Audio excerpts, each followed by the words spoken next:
Welcome back, everybody. I'm your host, Scott Sanders, and this is your one-stop shop for all your speedy reviews and your detailed how-tos. Today's the how-to, and we're going to be making jerky, the super cheap, fast, and easy way to do it. You don't even need a humidifier because you can go buy those for like $200-300 at like Bass Pro or online Walmart, but you don't even need them. You just need your oven. You can go even cheaper than that and use a fan, but what we're going to do today is make it in your oven. So you go to Walmart, you get these grates for like $3 to $4. You get a cooking sheet. It's only to catch the drippings because it'll drip off of this, whatever you season it with, and you put it on the foil. You could be cheaper than that. Just take the foil, put it on the grates, and put this on top of it. It just saves you time for cleanup. So I get 2 or 3 of them going. I like it where it sits down into a pan, so you want to kind of size them when you're there if you're going to use it. The meat, most of the time they use flank steak. That's F-L-A-N-K, flank steak. But it's tough times right now. All the prices of meat is going up. It's the middle of 2022. I like to use top round and bottom round. It's already thin. You kind of want it like about as thick as a pencil or less. And most people, it's 50-50. They're always like, oh, I like my jerky to be real tough, so when I pull at it, I can chew it in my mouth for like 30 minutes. And then some people are like, I like to take like a steak stick, like a Slim Jim. So it's actually real meaty, still juicy. This depends on what you like, and that'll be the different times you're gonna cook it at. But you wanna cut them about the width of your thumb, or the width of your ring finger. Any one of your fingers, take a pick of your piggies. But I just cut them full length, toss them in. You don't want to season them now. You're going to put them on, you're going to season them in here, put them in a plastic bag overnight in your fridge. That way it can really penetrate it. And you're asking yourself, do I have to wait overnight? No, you can wait 2-3 hours if you want. You can rub it in like this. So normally you can pick any kind of seasoning. The base of most of them are soy because it's high in salt, or Worcestershire because it's high in salt. But you can pick anything you want. I've done A1, I've done, Caribbean jerk.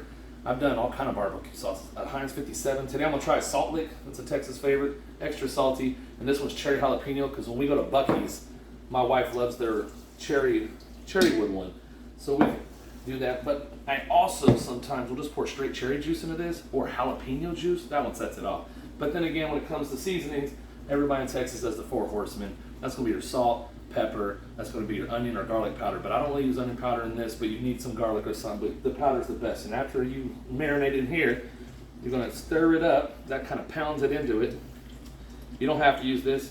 You can do it the shake and bake style. Just go straight into your bag. So you get it into your bag. Pour the rest of the juice with it. Then you're just going to let it sit overnight. Put it in your fridge. You'll give it a DDT, little chop. We already took them out. You don't have to see me pulling them out of a Ziploc bag and laying them across here. The only tip and trick that you need to do is they don't need to overlap each other or be so close that they're touching. You need the smallest of gaps, that way air can travel through. If they're touching, that part won't cook as evenly. So just that's all you're looking for. You're going to spread them out. And those people that like to do really crazy numbers, I'm just going to sprinkle pepper and garlic on top because it already has a lot of salt from the stuff we put on it. But people that like numbers at gas stations and stuff, I calculated it out so you don't have to think about it again. This is about 4.5, it's really about 4.7 pounds of beef jerky. So when the round top and the round bottom, each one was like 1.6, and I got 3 of them, so it came out to about 4, let's just say 4.5.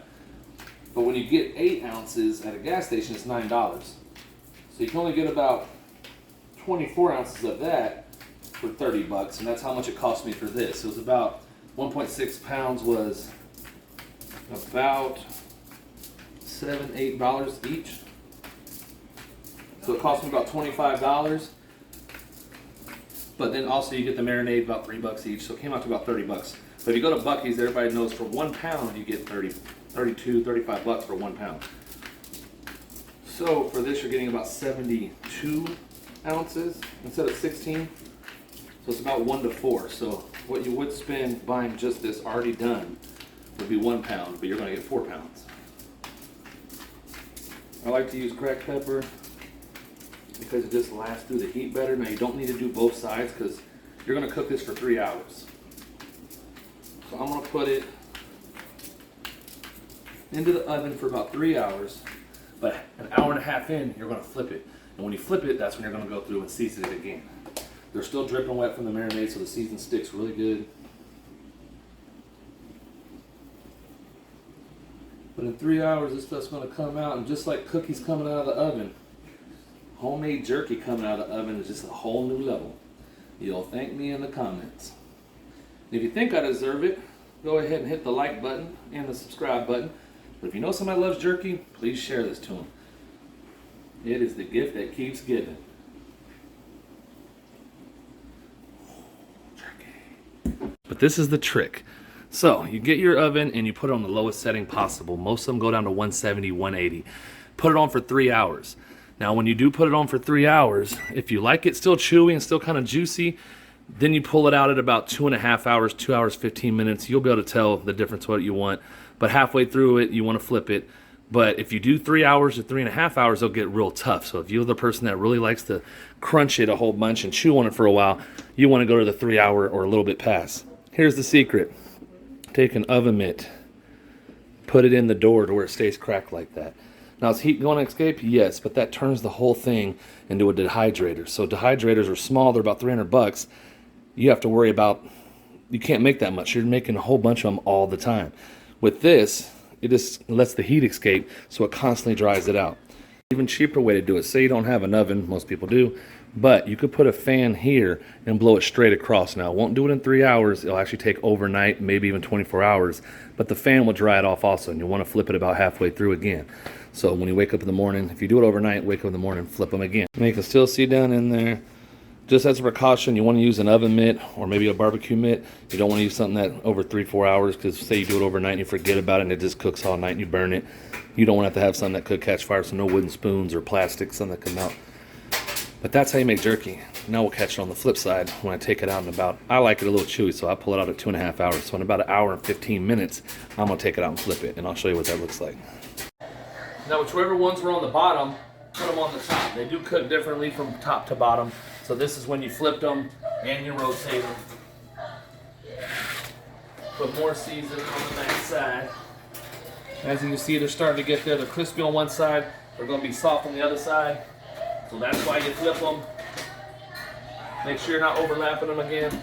Now this is also a time where you're like, what if I need to try some different stuff? What have you already tried, Scott? 100 different recipes. There's certain things in marinades that if you've already liked it, if you like the A1 steak, not A1, if you like the steakhouse sauce from Texas Roadhouse, go ahead and try that one. Try a whole bunch of them now. I've used Buffalo Wild Wing sauces, their Asian Zing, teriyaki, all those come out amazing.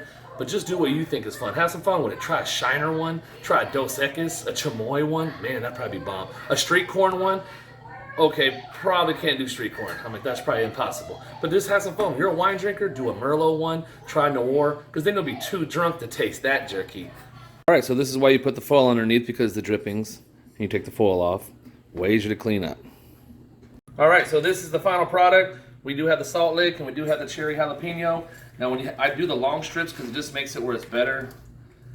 It keeps it juicier, because I like the juicy ones. But just cut them up, then make them bite-sized, and throw them in. So we're going to chop them up real quick, and I'll show you the difference between what you would get in the store and what would you get there. Okay, $30 from Buc-ee's or your local gas station for a pound, or 4 pounds. You make it at home in 3 hours. Thanks for stopping by. Y'all have a great weekend.